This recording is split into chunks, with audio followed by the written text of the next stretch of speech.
Over this last international break, Barça got hit with the worst possible news, namely that Raphinha, one of the most productive, relentless players on this team, is out for 5 weeks. And that means that he will miss the game on April 4th against Atlético de Madrid, where the La Liga title is on the line.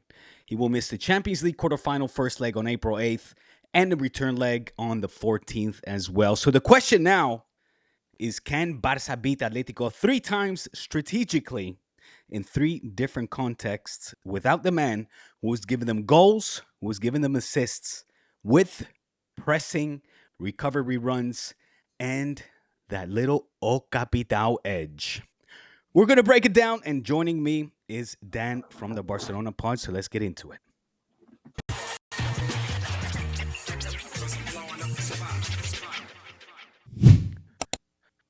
What's going on, Dan? What's going on, everyone watching this on D Spot or the Barcelona pod as well? This is now the third consecutive Barça D Spot collaboration, and we're doing this one on my channel. Dan, welcome. What's up? Yeah, I feel like we settled into a nice little every other week, Wednesday, Thursday type situation, which is I good. said consecutive. It's more exactly. It's not exactly. Yeah. So now that you're hosting, yeah, for those who are watching or listening to this on my feeds, I was gonna have this be show 800, so technically this is show 800 for me, but really I'm calling this like pre 800. So then the next one will be 800. Not that I have anything special planned or anything like that. I've been promising 100K subscriber on YouTube show for quite a few weeks, but I guess to update that, I will have that as a pre live stream on YouTube before we jump over to Big Up for one of the watch alongs. So I think that's the best way to kind of have the most people be already around and about, as opposed to making special time for the 100K thing. But yeah, so that's some positive stuff from me. And other than that, for those watching or listening, my greatest apologies. The allergies here in the U.S., in New York, everything is blooming, and that means my eyes are. Diego, I can hear you, but I cannot see you. I'll tell you that. So, oof, Allergies hit you hard, my friend. terrible. I am very medicated, and it does not matter. And it does not matter. But hey, we there are worse injuries in this world. Like I think Barca have a player named Raphinha who has a worse injury than me, and he unfortunately is going to miss in a few matches. It looks that way, Dan. It looks that way. But before we get into that, I also need to get the formalities out of the way, Dan. Something I forget far too often and do get reminded of. If you're new to this channel or Dan's channel, subscribe, of course, to the two of the fastest growing communities here, Barca communities on the interwebs. Like this video and hit the bell notification as well so you don't miss these collaborations and videos that are coming thick and fast now, Dan. We're in crunch time. It's the final phase of the season, and that's why this final international break is always the one that I fear the most because of the FIFA virus. Players coming back, hopefully safe and sound, most of them at least, but not in the case of Raphinha. O Well, Capital yeah, will, yeah, can I say that real quick about the international break? The weird thing about this one was, and maybe just because like I was watching with my fiance the Jamaica yeah. match last night with Congo. Mm. This international break is a weird one because I wonder what kind of hangover is going to be, because it did feel like, okay, the World Cup is what's next, right? Like the World Yeah. Cup is the next big thing, Yes. and I wonder.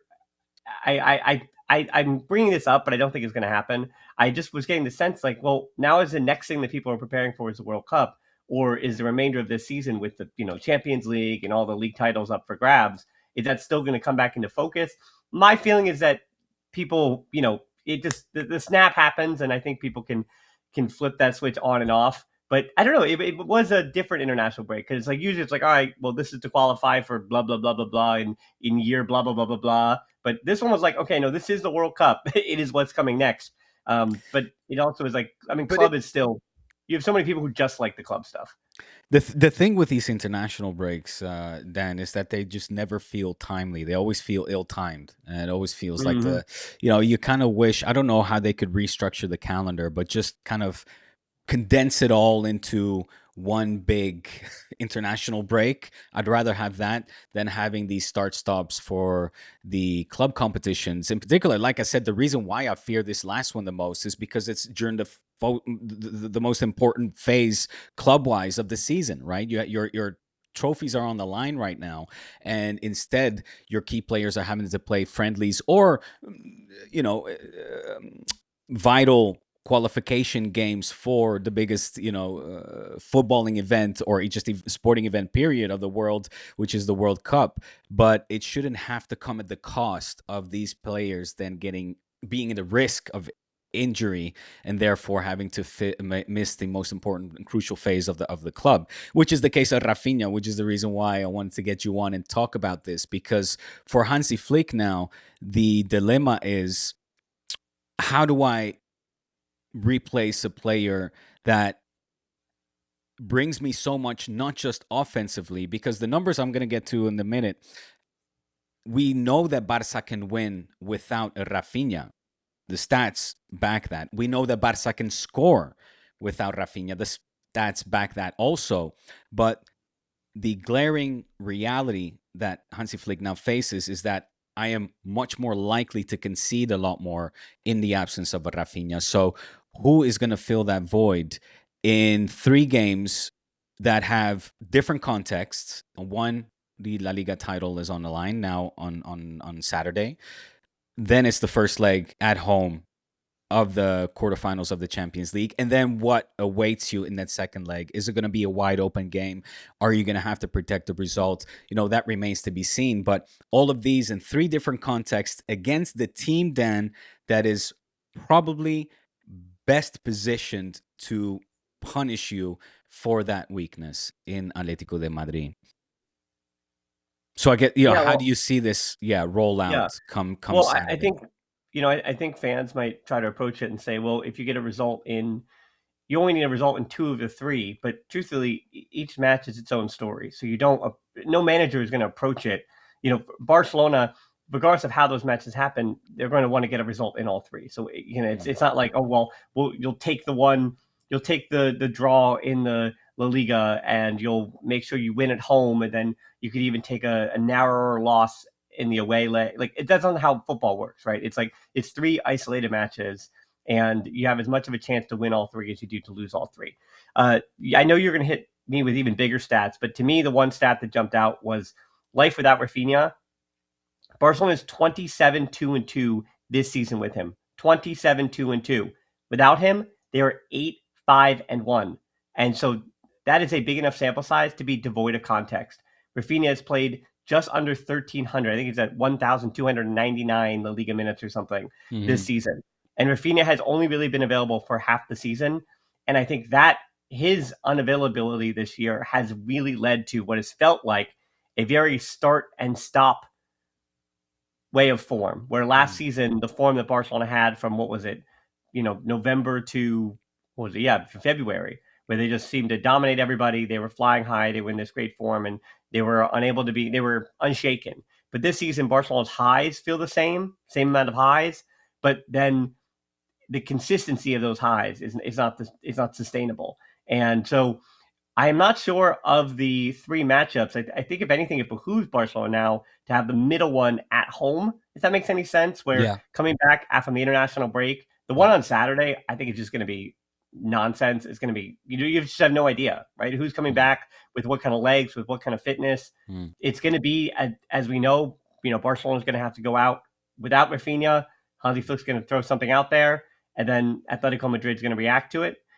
Whereas also Atletico Madrid, if any of these teams, that being Barcelona, Atleti, are going to choose to not, let's say, push all their marbles in, it'll be Atleti on Saturday in the league, which is already lost for them, and they pretty much have secured 3rd or 4th in Champions League football already. Yeah. So, right, so it's like, if anything, Diego Simeone might go, well, I'm not going to push all my cards on the table. I said marbles, but cards on the table and show everything, and then come Barcelona at the Camp Nou, we're going to get after it. We're going to go for it. So I actually think it's a little bit of a disadvantage for Atleti to have, of these 3 matchups, the one that we'll say matters the most at their home ground, which is the 3rd and final one, Yeah. is the only one. I mean, the one that's happening at the Wanda Metropolitano. But do you see Hansi Flick maybe taking this? Could we expect Hansi Flick come out with 3 different 11s? By that I mean, I let's don't think so. start this. You don't think so? So you don't think, for example, let's look at just the left wing replacement, right? Let's focus because I Mhm. think the change could be a lot more structural. I'll explain it in a second, but let's look at the left wing. If you're looking at Marcus Rashford, which I think is the most straightforward, logical one, he gives you that ball carrying transitional threat, right? He can finish, perhaps not as direct with his runs and clinical in his finishing in the box as a Ferran Torres, or should I say, as he once was, because I mean, January I think is the last time that Torres scored a goal. But you could also be looking at a Dani Olmo who doesn't is not a natural left winger, not a natural winger, but does give you more interior combinations and more control of the drifts, uh, more defensive sacrifice than a Marcus Rashford. I think that is his big Achilles heel. And seeing as and you brought up the stats earlier with, or I think you said gave a with Raphinha scenario. Just to go over those stats, you said 27, 2-2. I actually counted. I might be wrong. 26 wins, 2 draws, and 2 defeats in all competitions.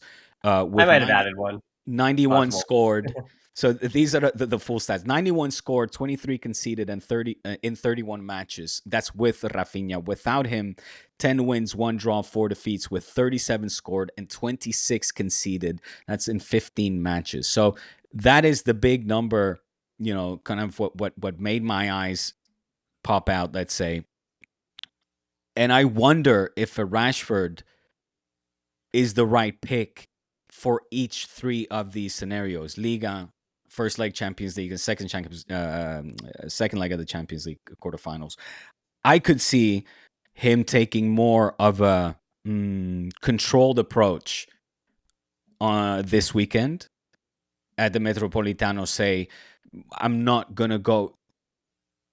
I think we'll see a Hansi Flick that has learned from the first half of the Copa, that 4-0, and I don't expect him to perhaps feel the Rashford, maybe not go as conservative as he can potentially go for the second leg of the Champions League quarterfinal. That's if we get a good result in the first leg, where I do expect the Rashford to play.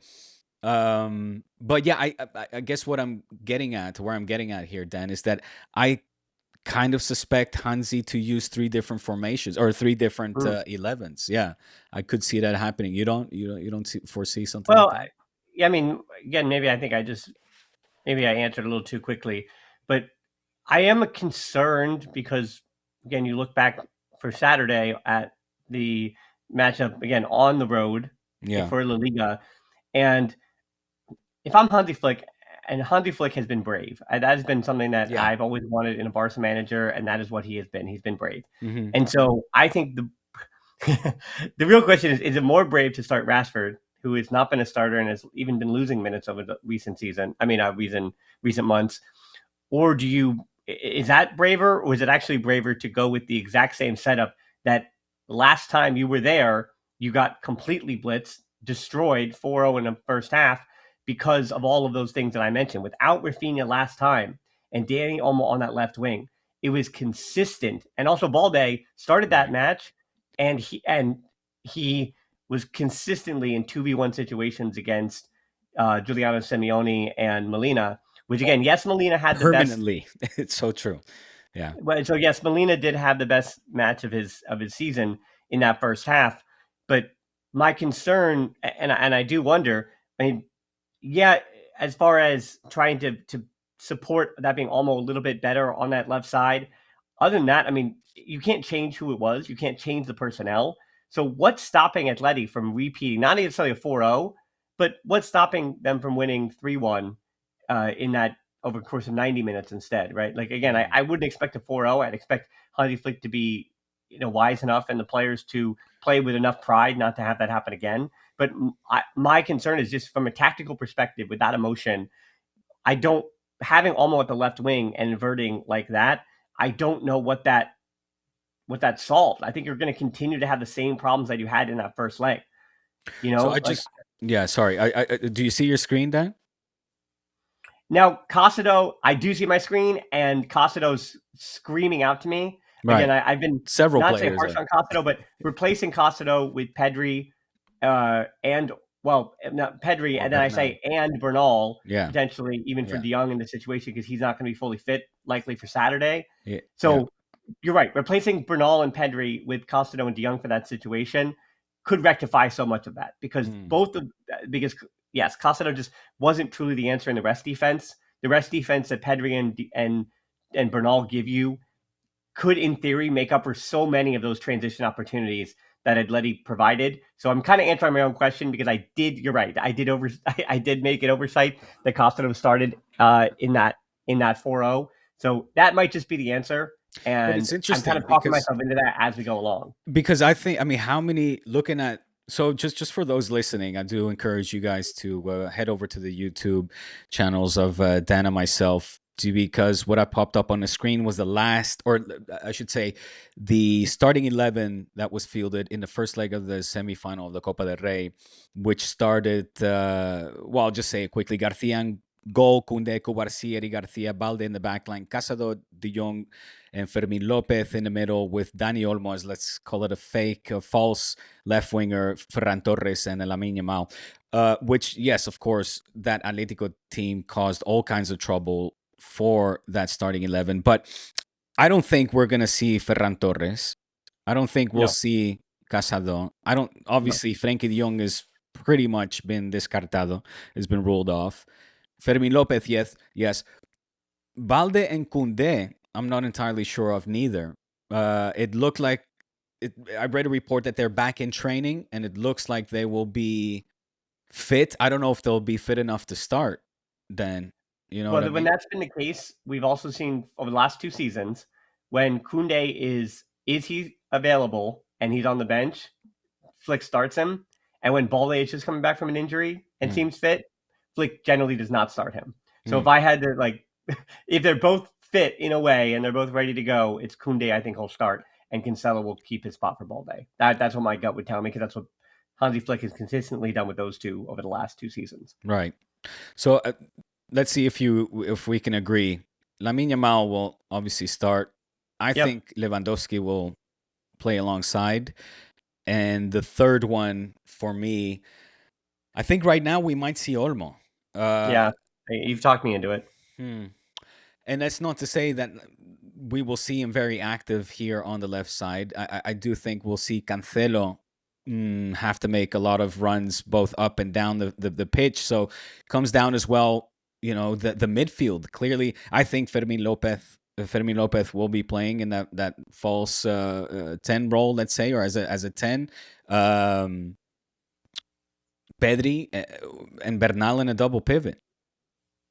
Yeah, I mean, Fermin also don't check me on this. I'd Yeah. love to see the heat maps, but I get the feeling when we've seen the last few weeks that Fermin also his general positioning, especially again defensively, is a bit deeper when Lewandowski starts and Ferran Torres Right, right. to simply help with build up, and then Lewandowski is much more on an island. Again, Ferran Torres just needs so much more support with Hmm. ball to feet as opposed to Lewandowski, who is just again going to wrestle up top and create space and let bygones be bygones as he's fighting with the back line of Atleti. Yeah. And as good as Pubil and Hansko were in the first leg, and we saw them kind of suffer a little bit in the second leg in the Copa del Rey. In the same way that I know that Juan Garcia we kind of take for granted here, but remember his worst match of the season was in that first half. His worst error in a Barcelona uniform Mm. came on that first goal against Atleti, which I think did kind of set precedent a little bit when Barcelona easily, once the dam broke, then the dam really started to break. And Juan Garcia for that match, I think after that he had two or three matches that weren't his best, and other than that, then he's quickly rebounded back into form. Just made his Spanish debut over yesterday, yeah, against in a friendly against Egypt. So for even Juan Garcia, I wouldn't expect a repeat performance from him. It is shocking to me as we talk about that. Yeah, they Barcelona have Atleti away on Saturday, then it's Wednesday back home at Barcelona for the Champions League Yeah. quarterfinal. So it is a wonder, but again, I think for Hansi Flick, if this works, like let's say Barcelona do beat Atleti 2-0 on Mm. Saturday, I think Mm. it'll be a repeat 11 then at home in the quarterfinal, right? See, I I don't think think so. I think for mm, Tuesday or Wednesday, we're going to see a Barca side that is going to look more for one-on-one quality, and that's where I think a Rashford could really, come into his own and shine a lot better, because they'll have el factor campo, like the stadium factor, the 12th man will be so important for Barca to pick up a grand result that I don't think you would get with a Dani Olmo that I expect to see on Saturday. Yes, because in that game I lean more towards security and work rate as opposed to getting that individual quality in one-on-one situations. Does that make sense? Yeah, it does. I wonder if Hansi Flick is going to opt to start Rashford in an important match. Right. I'm a little, so like You're skeptical. dating back to February. Mm. Here's where Rashford has played, let me see, 26 minutes, 8 minutes, 62 minutes, 17 minutes, 67 minutes, 45 minutes, and that takes us back to January. So in the last 2 months, 45, 67, 17, 62, 8, 26 Mm. in terms of total minutes. So 2 starts among that in a 3-0 against Mallorca, and that one was at home, and the 1-0 against Athletic Club on the road. So that one, that being the Athletic Club one, the 1-0 on the road on March the 7th, I should say, Mm. that was really the one big, we'll say, like, match. But remember, that was also around that match. That's where they were also contesting they had just finished up, remember, the semifinal of the Copa del Rey. So like the team was in dire need of rotation, and that's when Rashford gets the big away start.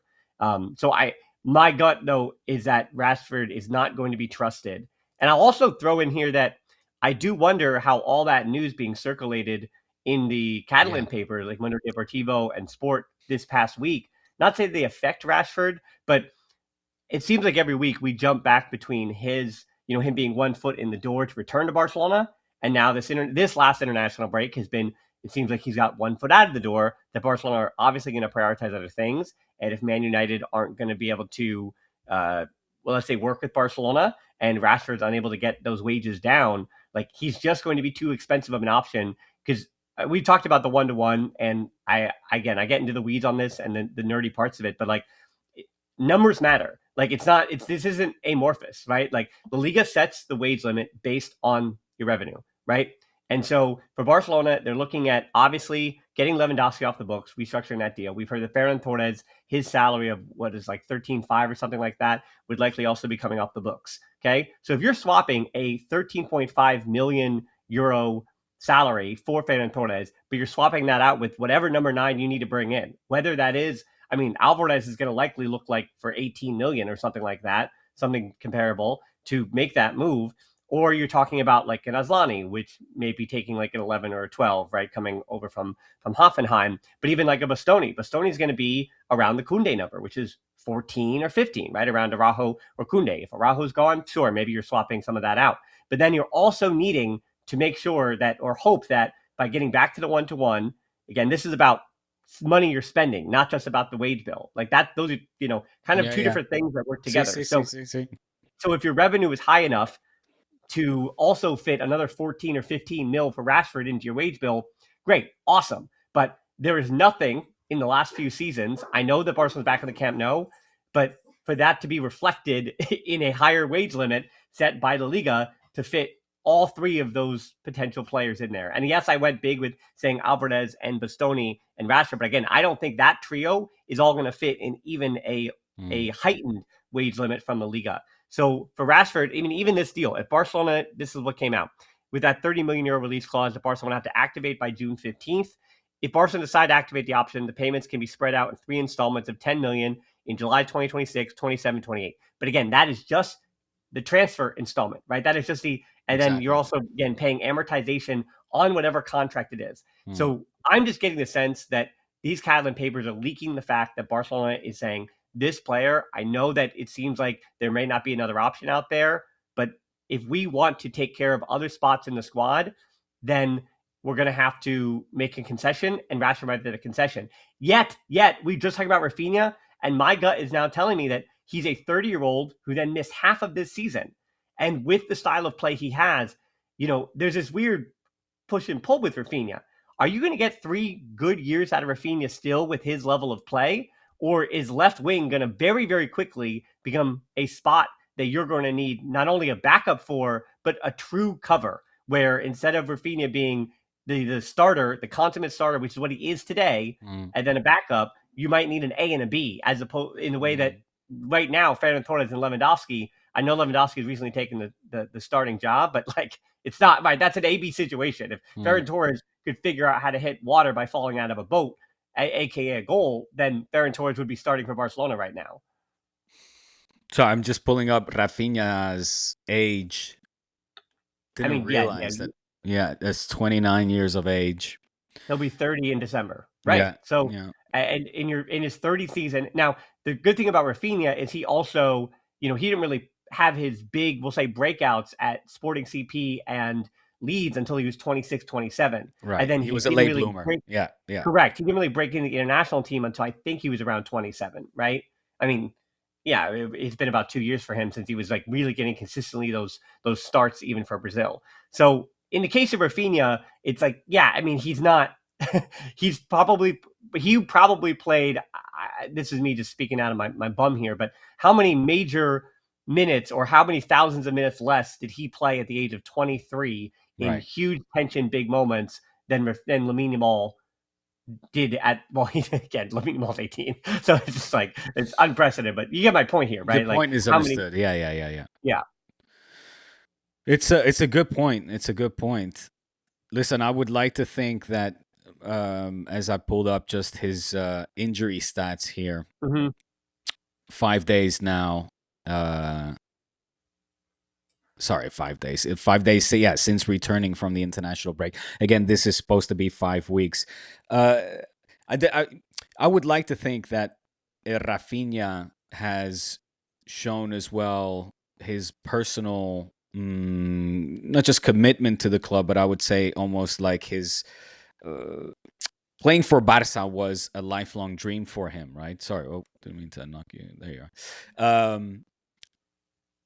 I thought what was particularly interesting as well was what you said about Marcus Rashford and how perhaps from a numbers perspective, economically, it might not make sense to keep the Englishman on. Whereas Raphinha, I would expect to almost accept a secondary role or maybe have to balance his minutes out because clearly there's a pattern of injury, and if I play you X amount of minutes, then this amount means you're gonna be sidelined, forced to be sidelined due to injury. Whereas if I can compensate that with you coming off the bench, I get X level of high production from you, but I can compensate that with a left winger who's either coming into his own, reaching his peak, going into his peak. That's why I was never comfortable with let's say a Luis Diaz. As good as he is for Bayern, it never looked feasible to me how you can make those two compatible, because right now Raphinha is still an all-out starter, right? That's why he could just be healthy next season as a 30-year-old and just be the starter. Because but it doesn't look like that way, does it? I mean, no, it doesn't look like you can have a. That's a fear that we had for 3 seasons for Pedri, right? Pedri, exactly. We were like, is his career never going to get back? Right, but Pedri is still on the right side of 30, whereas he is now. Yeah. Right. And I think, but again, with Raphinha, he really has only played like 4 years of top football. So like optimistically, and again, this is also to the boring numbers part of it. Like Barcelona have already, if I'm not mistaken, it's been his deal was 4 years, I think, of amortization, or 4, maybe he was on 4+1 with some kind of tax on the 5th year. But Barcelona, in theory, have already put forth so much of the, I know they have still like a payment to Leeds or whatever that have been reported, but they've already, again, come to have paid the amortization on his contract. So again, Raphinha is not a player whose contract hurts you so much. He also is at a good and healthy number for the unbelievable production he does. And because he's over 30, if they were to renew and restructure his deal again, it's not like that should break the bank completely either. Right. Yeah. So it's like Raphinha is financially in a really good spot to be very much worth the value that he provides that team on and off the field, because I think his off-field contributions for the leader that he is, this team I think is really built on the leadership in the back of the likes of Completely. Lewandowski and Well, yeah. Yeah, Raphinha, also. kind of Yeah. buying in almost direct opposition to, Ilkay Gundogan was a different kind of leader. And it's interesting to me that the more we hear about that era, the more we hear that Gundogan's approach to the youngsters and the way that he spoke may not have been, we'll say reciprocated or best for the unity of the squad in the way that Lewandowski was, which is Yeah. almost counterintuitive to the way that they had come in reputation wise. Yeah. You Yeah. expected Lewandowski to be like, I don't want to hang out with a bunch of 17-year-olds. Yeah. I'm Robert Lewandowski. And Well, then and there Gundogan always, there were those yeah, images as well that the press ran with when I think Lamine Yamal in his debut season, 16 years old, kind of apologized for not passing him the ball, and he was, he slapped his hand away, and people were like, yeah. "Oh, I there's, do remember that. Yeah. yeah, yeah, I I think I'm on record of saying it doesn't matter, and yeah, it still doesn't matter. I mean, again, like generational strikers are going to be mad at you for everything, for not yeah, getting the ball to them, for not for setting them up for a goal, for every goal that they don't get to score, they're going to be mad at people. But it also like it's all forgiven once the next one comes, and that's how strikers are. Um, which again for Ferran Torres, like it's such an interesting thing because is he going to get a start of these three matches? Because again, that's coming out of the international break too. While that Lewandowski doesn't have to play with Poland, like Lewandowski still cannot go. He can't go 70 minutes as a starter in these three matches. mm, And yes, you have Espanyol in the middle there. So I mean, I guess you start Lewandowski against Atleti, you start Lewandowski against Atleti, you start Ferran Torres against Espanyol because that one's at home as well, and correct. then you start Lewandowski against Atleti. Is that right? Is that like how that has to work? Well, I definitely think so. I mean, especially with him not being able to qualify with Poland for the World Cup, I think this is going to be huge for Lewandowski moving forward as well. Like this week, or these next upcoming weeks, these games against Atletico de Madrid, I think will define what will happen. There's still talks of him potentially extending his contract a la baja, right, reducing his salary. But if Barça, lose with what Barça loses Yeah, in Raphinha not being available, I think he needs to come in and show that he is still that elite striker to make up for the absence, right? Obviously, yeah. completely different, but I need to see elite box movement from our number 9. And Well, pin down those fucking Atletico defenders, central defenders, in a way that Ferran Torres just can't. And I'm going to trust him more right now than Ferran Torres, who's looking very vulnerable. yeah, it's funny you say bring his number down because that's again has been really interesting. If I'm not, we've Yeah, talked about this before that I want to repeat. If La Liga only accepts half of his current salary, which is over 20 million plus bonuses, mm, that means that you still have Lewandowski at 10 plus million next season, which is going to be expensive for potentially the backup striker. So I really don't think there's a good answer at this point. Like people are throwing out a lot of numbers and a mm. lot of things as to what happens next. It also, I'll mention too, it can't possibly help Rashford, Lewandowski, Ferran Torres to all be in this cadre of transfer rumors for 2 weeks. Like it can't possibly be helping these players to be in this the eye of the storm Yeah, when it but comes to that's these the transfer that's stuff. the life they chose. I mean, they always have It to is. deal with that.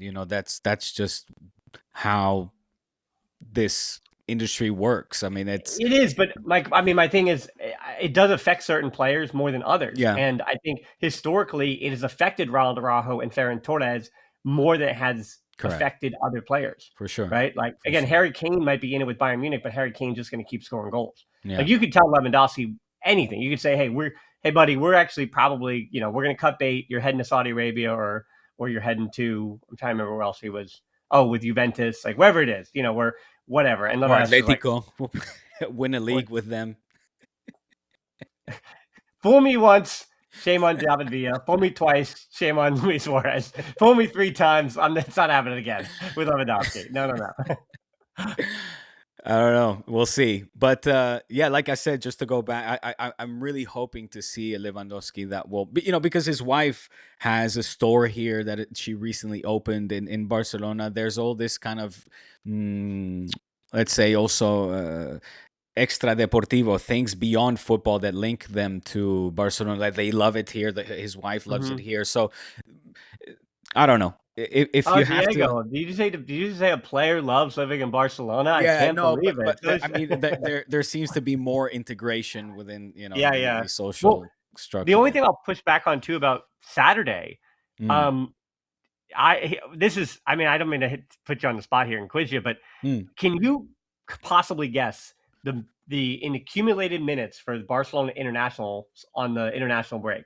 And can you name the top 4 minute getters from this international break? I would I could have Oh, I think I could take 50 guesses and I would never guess really? this 4 in this order. Oh, okay. Lewandowski Lewandowski's the only one that played all 180. Okay. I'm gonna. Xavi Aspar got Okay. injured and he's second. He played 168 for the Spain U21s, I think. Rooney Maybe Bargi must have 19. played a lot.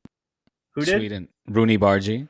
Played 0 minutes because What? remember they played Poland. Remember they were in the pathway. I thought. So Yeah, I Rooney thought that he got minutes with Sweden. No, he didn't even come on the bench. That's what I'm saying. Yeah, yeah. So he played 0. No. It's Lewandowski at 180, a Yeah. Spar before he got injured, and I don't Yeah. think he's going to be available this weekend either. So again, it's probably just going to be Kunde or it's going to be Eric Garcia and Gerard Martinez at the left center back. So Wow. Spar was 168. Raul Araujo for Uruguay was 135, and then Mark Bernal for the U21s was 111. Lamine Yamal then was fifth with 108, and then you go down the list. Everyone, even Pedri, Fermin, Olmo had 90 minutes or less. So everybody else was 90 or less. But yeah, Lewandowski, Aspar, Araujo, Bernal, Lamine Yamal in that order. That tells you like the international break and how things are working. Some matches mattered and some didn't. So the Yeah. only thing about Lewandowski starting this weekend is that he again just played 180 hard minutes. Yeah. Right? It was not friendly minutes. Exactly. It was hard minutes for Poland. Mm.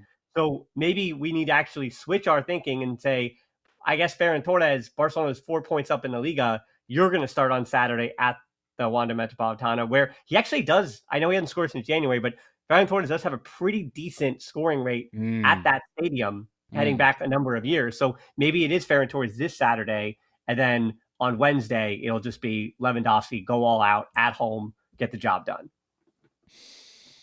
That's interesting. It's definitely surprising, and like you said, very telling as well. Who was playing actual minutes? I'm a little bit surprised that Luis de la Fuente took it somewhat easy on us. I don't really understand why he would have Joan Garcia make his debut at the RCDE Stadium, which was an absolute shit show. I don't know if you were aware, but we don't have to get into it now. But yes, yes.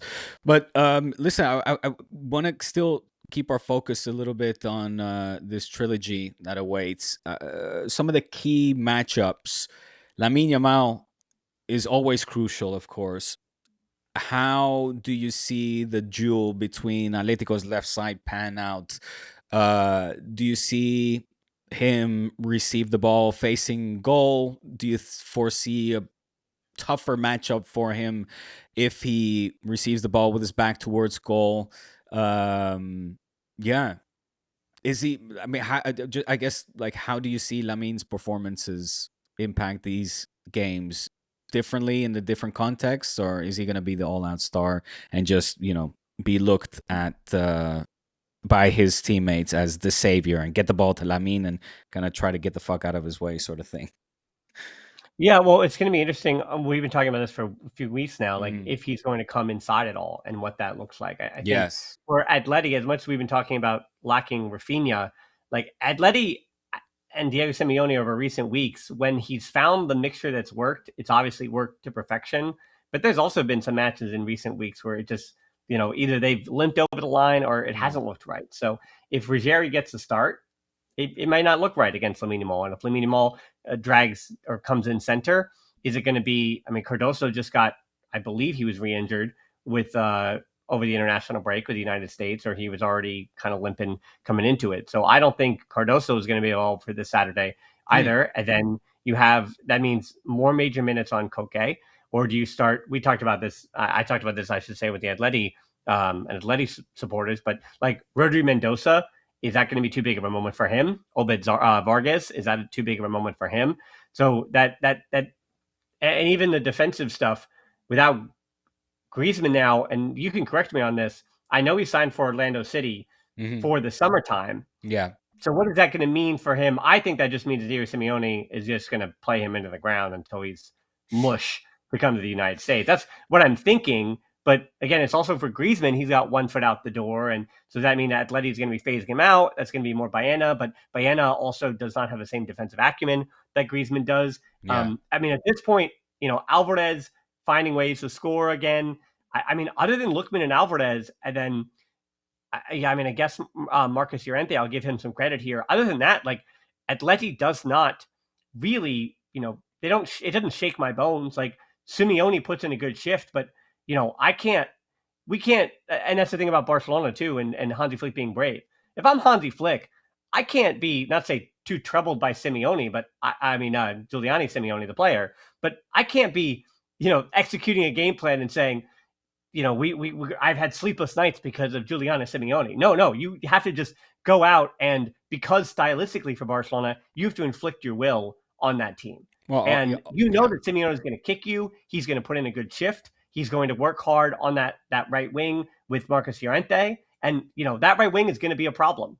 And if Barcelona threw Lamine Yamal to that point, if you're going to have Lamine Yamal set up either in the center or quite a bit, and then get out to that touchline, if you can move Atleti's entire back line towards and the gravity of Lamine Yamal, that's just going to give or relieve any bit of pressure necessary. And I think what we talked about before, it's kind of shaping up like we're talking about that if Olmo and Fermin Lopez don't show up, Barcelona are going to be in a world of hurt because they're not going to be able to make up for the strengths that Atleti has. But if those two show up, I don't know if Atleti has an answer for all the chances that Barcelona have. Now, again, the final part here is that Raphinha's goal scoring rate for the people who've been criticizing his misses, his goal scoring rate is still pretty gosh darn good this season and a lot better than what Rashford and Ferran Torres have then turned into. Now, Rashford's Anyone on number is that? still Yeah. pretty good for the season, but Hmm. again, Rashford and Ferran Torres over the last 3 months are much different. It's much more of a concern now.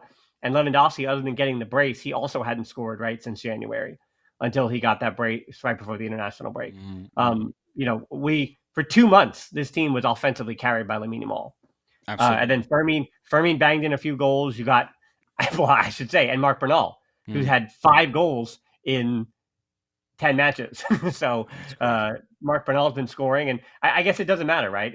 Who cares if Marc Bernal scores 2 goals or Ferran Torres scores 2 goals, as long as Barcelona get the result. I think that would be another wrinkle I'll add to that. It's like you could say if Ferran Torres and Lewandowski don't score, but if Barcelona win 4-0, it's like doesn't matter where the goals came from.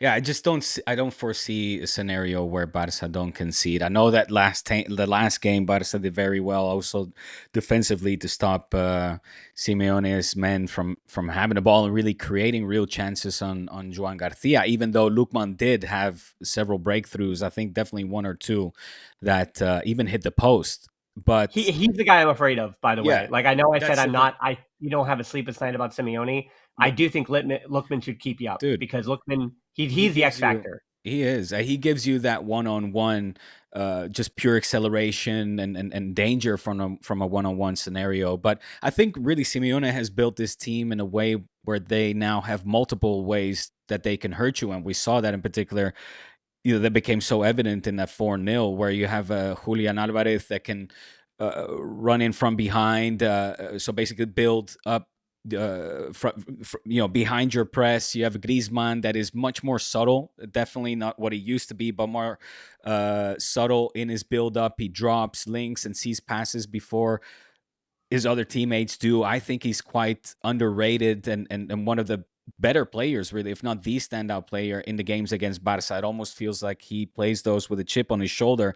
And now, alluding to what you were mentioning before, circling back to that, the fact that he is 1 foot out the door, he wants to leave those colchoneros, the fans, as happy as possible, right? I mean, this is the one thing he has yet to achieve with Atlético de Madrid is the Champions League. So I'm expecting a very good Griezmann for these 2 games, if not 3 in the league as well. Then Sorlot, who is a lot more direct, obviously creates that danger, aerial danger, and is able to dominate in the box as well. And then overall, they're just Simeone's side thrive in chaos, right? They thrive in aggression and in chaos, and that is something that will go against hugely against Flick's plans if any of the games turn out that way. And that's my big fear with either Raphinha, because he gives you more control. He makes it more of a. It'll come down a lot on how good Pedri is, which Pedri is good every single game, but how Barça can control this game and take the sting out of Atletico is one of the big keys. Well, Um, can I ask you, Diego, go. like all the transfer nonsense, whatever, like again, Yeah. I would not expect Julian Alvarez to be a Barcelona player next season, No. but I do find it really interesting in Barcelona Discord, like online. What do you think about Julian Alvarez? Like, I don't think we've actually talked about this between you and I. Yeah. Like, do you think Julian Alvarez? I think public perception has kind of shifted over the last few weeks and months Mm, about mm, Julian Alvarez being able to do the job that Barcelona needs him to do. And because again, he really is kind of a secondary striker. But I don't know. Like to me, I'm so divided. Like my gut has always kind of said yes, like talent is talent and it's going to work out. mm. But I also see the arguments. Like he's a secondary striker. He's going to want Yeah. to drop in. He really isn't the box presence that Barcelona needs. But yeah, No. I mean, where do you stand on that I don't fence on the know. I don't debate? know. He's been a funny case, and I've somewhat compared him to a Ferran Torres, an ex-City player that looks technically, I think, very gifted. He is certainly a kind of striker that can exploit spaces in the box, but doesn't demand the attention, right? Just because of his physique, he maybe is a little bit more overlooked than, say, your Haaland or your Lewandowski's, your pure number nine type strikers. I'm puzzled where I want to go with Julian Alvarez, especially because he comes from Atletico. They're unforgiving when it comes to the prices that they charge us, where we are very generous with them. And, I was mockingly insinuating that we could see Lewandowski in Atletico next season. It might be the case where we see money like a swap type deal, because we will never be able to reach the 100 million figure that I'm expecting that they will ask for, or 80 or whatever. I'm also uncomfortable in spending so much money on this player who in my eyes is still a little bit unproven, especially in the system that Hansi wants him to play in. But if you have to believe the reports and believe what is written in the press, they say that Deco and Hansi see in Alvarez like the perfect number nine for the system that Hansi wants to play with. So who am I to question the great German in this Yeah, case? yeah, I You agree. know what I mean? But and having said that, if we had the money to buy a Haaland, I'd also have my doubts, because from the sample size that I've seen from Erling Haaland, which is mainly in the Champions League, which has been a lot against Real Madrid, he's been quite underwhelming as well. You understand what I'm saying? Like, I don't know if I would want to splash like 120 million on a great goal scoring Erling Haaland, surely, but that has also shown his flaws, especially in the games that I've seen him play. So I wouldn't be convinced. I don't know which number nine I'd be fully convinced about right now. I like Luis Diaz a lot, but he's not a number nine. Obviously, he's a left winger, and Hmm. we have a Raphinha there's players that I like a lot, but for the number nine, I don't have a. There may be players in La Masia that are attacking midfielders or wingers that I like a lot more as a potential number nine, future number nine for Barca, for example. Like, what's the Well, 16-year-old kid? well, I mean, the 15-year-old is Imbrima Tunkara, who it could be anywhere from an attacking midfielder to a striker to a right winger. Yeah. Oscar Gustau, Hmm. unfortunately, has had his injuries, but he's like the most prototypical like number nine that exists in the academy.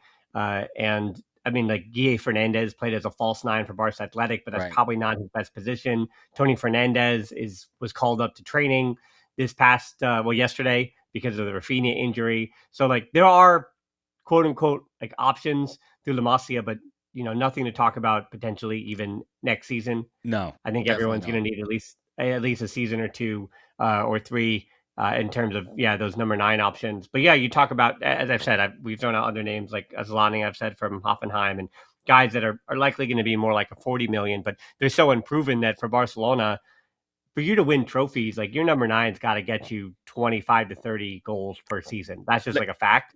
And it's so difficult the way that football is built, especially with positional play having taken over the way it is, that there really aren't like those I mean, Mary Harry Kane, Domagoy's been pushing this a lot, and credit to him because Harry Kane seems like the least.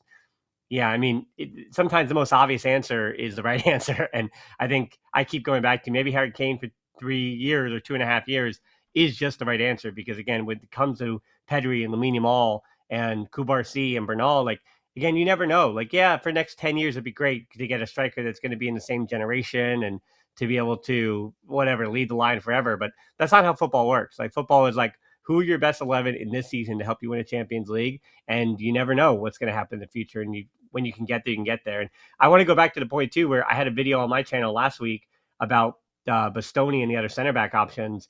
And I also, it sounds so boring, but I lay in the same place with Bastoni as I do with Julian Alvarez. Mm. I totally understand the square peg in a round hole argument for Bastoni too, in his buildup and what he does with the ball at his feet, sure, but then some of his defensive stuff in a back four, whatever. Like, you can say what you want, but listen, if Hansi Flick agrees with Deco and says Alvarez, Bastoni, those are the world-class guys I want, because again, world-class is a word we don't get to use often, but Yeah. Alvarez and Bastoni right now have the ability to be top 10 players in their position. Bastoni even maybe top 5. So with two guys that are We're able to gonna be top 5. ignore his red card from yesterday, I guess, and just not pretend that could happen to us that was ever. his. Well, if anything, actually, yes, the moment was bad, but that was also the first straight red he's ever had in a career as a Right, okay, 26-year-old, wow. and he's almost 27. So actually, I'm going to use that red card as a compliment to him that was a one and done worst case scenario moment for him and his country. Obviously, like we don't need to rehash Italy missing the World Cup, but yeah, I think it's third consecutive time. Right, for the first time ever in their history. So yeah, like yes, obviously for Italy is unprecedented and a terrible moment. And I mean, yeah, maybe Italy is going to now be Inter Milan fans are going to straight up want to push him out of the club. I don't think that's the case, but yeah, I mean, if Hansi Flick says, as much as I'm saying, well, Bastoni, I've got my concerns, and Alvarez, I've got my concerns, but if the German wants these guys for next season and that actually gets him to sign on for a third year, you take it because Hansi Flick has done nothing. Yes, Barcelona scored too many, but as we know, the way for Barcelona to win this, when we talk about the attacking prowess that they have and the big chances they create, they can still win the Champions League based on what they can do, right? It's like, and we talked about the Champions League so many times before. There's no team that is not flawed, that doesn't have like, you can beat Arsenal. Yeah. You can, even this season for Bayern, you can beat Bayern. You can beat Real Madrid. You can beat, like, there is no one that is completely unscathed in this Champions League this season. And for, the Raphinha injury makes people go, well, why not Barcelona? And say, well, can Barcelona without Raphinha? So I think the question has just changed a little bit. But at least the team you have to conquer is a team that it's not like it's a PSG or a team that might have some kind of mental edge on you. No, it's Atleti. It's a team that you should be this much better than in the Champions League. And if you can't beat Atleti in the Champions League in the quarterfinals, then you weren't good enough this season to win the Champions League. I think with or without Raphinha, that's a hard truth. For sure.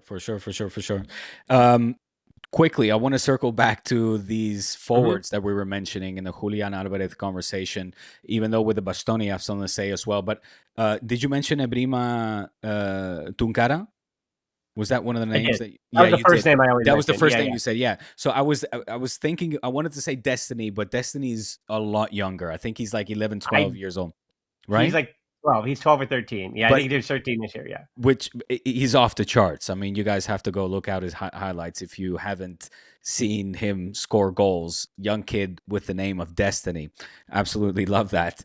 But Ebrima Tunkara is the one that I was thinking of, who is 16 years old, plays as a winger, but could potentially, has been played in multiple positions, hasn't tried the striker role yet. But I was reading an article, I think it was Jaume Marcet, that was toying with the idea of playing him, of potentially using these years now, these formative years, of transforming him into a number 9 for the first team, because the hype around him is very, very real. He plays in the Juvenil A side, which is in English category under 19s, correct? So 2 categories above his age. Where he's already been with Barça Athletic too in the last month. So Ready There to you turn go. 16. You're right. Yeah, I forgot. Yeah, I'd say 15, but he was 15 this year, and it was his birthday was like 2.5 weeks ago. Right. Yeah, I mean, I've been covering him since he was at the a 12-year-old, and he's really interesting because he's one of those examples where the technical talent, when you look at him, you're like, well, physically, of course, like he on paper feels like a Guille Fernandez, where Guille was, I mean, at 14, you're like, that is almost a grown man. That is almost a Mm. grown adult Yes. person. He's Yes. 14 years old. And I You think you that look is, at you look at his highlights. Sorry, with Spain against Ireland for the under 16s, and he yeah. looks, like he should be playing in the under 19s, which he is, Are you even talking, though he are you just talking turned about 16. Ibrima Yeah, or Ibrima, Guille? Ibrima. Yeah, yeah, yeah, yeah, Yeah, yeah, yeah. yeah, So yeah. yeah, but I just want to go back to like looking at both of them, Right. Guille and Abrima, when Yes. looking at their youth stuff, like they Uh. obviously played as their number 10 because the focal point of their teams was them, right? Like that, Mhm. it all kind of flows through them. And I found it really interesting for Guille because I do think that Mm. coming up to Barça Athletic at 16, when he still was like very raw in ways that his game reading, his feel for the game was still very raw. But again, the technical skills and even his body were prepared for Barça Athletic. But now we've seen for Guille Fernandez, who might go out on loan next season, we'll see where his future lies. But Mm. it's kind of been a rough go for about a year and a half. Also, Yeah. some injuries here or there. So Yeah. with Ibrima the next year is really interesting for him because I think his physical tools are there, but I do kind of wonder what his game feel is going to be as the game picks up, it gets faster. But I will say about Ibrima as well, I'm really got a keen eye on him with Barca Athletic because he's one of those players that I think as his teammates get better, I think that he's going to get better as well in a way that Balde was.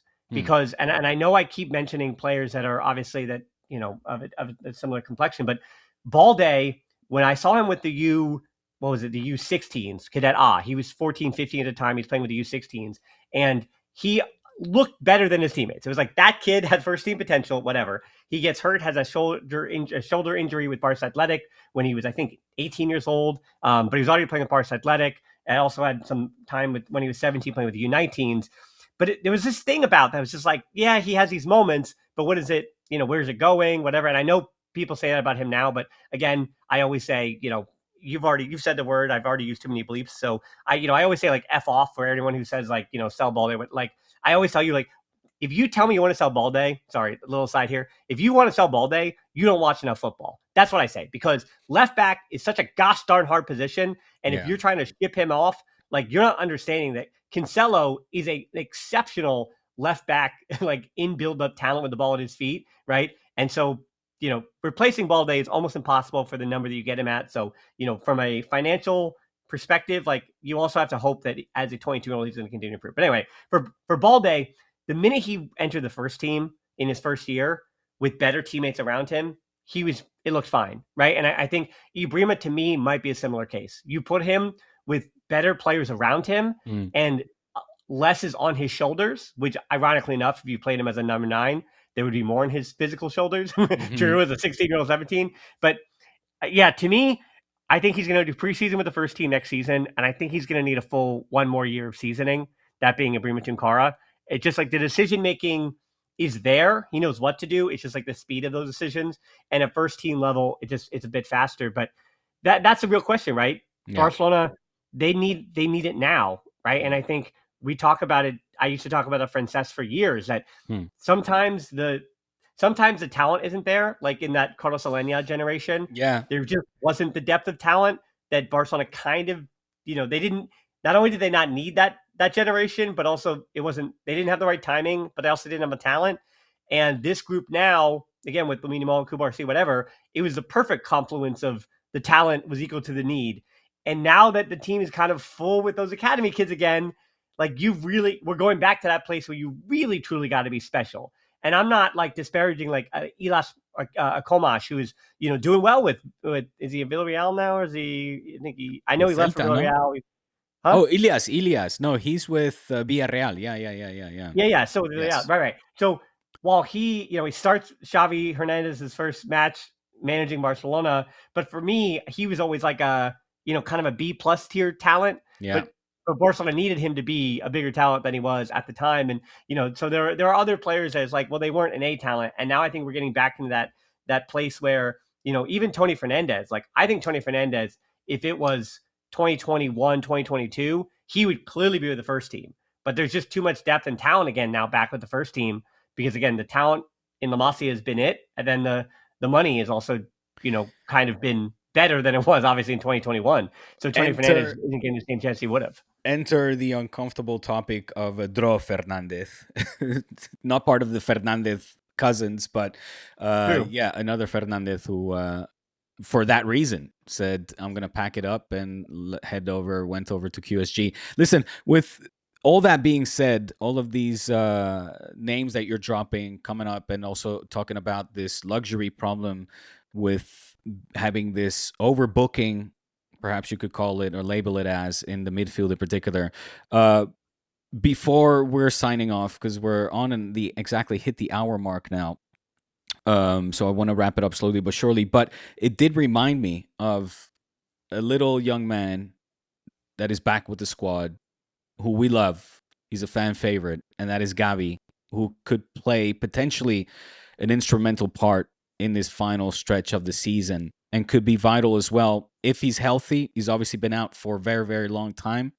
We have to assume that he's healthy. He's given a medical green light. He's been back in training. He's played as well. It obviously now, you could call this his preseason. He's in preseason mode. So this is a tough preseason for him, given the fact that the titles are on the line. But my final question, do you see Hansi Flick perhaps using him for vital matches to have an impact, or is he going to be more of a patchy type player in, for example, a game like the Espanyol, the Barcelona derby coming up after? Well, I think because of what Bernal has Mm, become, I think it's patchy, right? mm, I think mm. like I think Gabi right now, it's like, do you give those minutes to Castro or do you give them to Gabi? And even that last match Right. before the international break, it was Castro. Yeah. So I think Gabi is not going to be risked throughout the remainder of this season, Mm. and it kind of is. I know that's counterintuitive to my point that I made earlier in the show that like if you have a season to go for it, you go for it. But I think in Gabi's case, he's the one example this season where you don't, Bernal has been given this year to come along and figure some things out physically, I mean, and to get his confidence again, and he has that. You're not going to risk Gabi because again, like Gabi's still so young that you're going to want him in 6-7 years. And the concern with him is the knee stuff. Yeah. It's no Yeah, joke. I'm just going patchy. Yeah, I mean, Mm. if Barcelona cannot win the Champions League with a squad player Gabi, then they weren't good enough to get there this I hear season. you. I mean, yeah. So I think that they just have to have. We're going back to that, like importance of the squad, and I think right now without Raphinha, who to me was, I guess I've extended to big five, right? If it's like if there's no Lamine Yamal, if there's no Pedri, if there's no Raphinha, if there's no Juan Garcia, and if there's no Kubarsi, if those five players are missing, something is different structurally, and excuses might be built in. But it's like Barcelona still have four of those five players, so you've got to figure something out. Yeah. Dan, my man, this was informative, hopefully valuable as well for all of our listeners, both on your channel, the Barcelona Pod, and D Spot for Barça Insiders. This was a deep, deep dive. I want to know your final predictions, dude. I have to put you on the spot for this trilogy. Mm. Give me 3 predictions. All right. Well, I'm going to give myself a second here to give some thinking, and I'll say that for your audience, I just want to kind of promote that I do a lot of La Masia stuff on my channel. I Yeah. have like La Masia profiles of all these different players. I do the monthly updates. So I will say that my audience knew that the minute you said Imbrima Tunkara, you were done for. I was going to be off to the races. It was over. So that long rant that was coming, it was preparing. So yes, I would love to see Imbrima Tunkara be the hero against Atleti for this trilogy, but no, that's not going to be the case just yet. Hopefully, next season or the season after. But for this trilogy, I think Barcelona's a better side. I think the Barcelona's a better side. I think that Pedri and Bernal, they have really found something to get something out of anything. So I'm gonna say, man, I'm gonna say that Barcelona are gonna get a result in the. I think they're gonna get a result on Saturday, and I'm gonna say it's gonna be a draw. I think it's a Mhm. 2-2 draw on Saturday. I got I'm 2-2 gonna draw. give I'm gonna give them the win.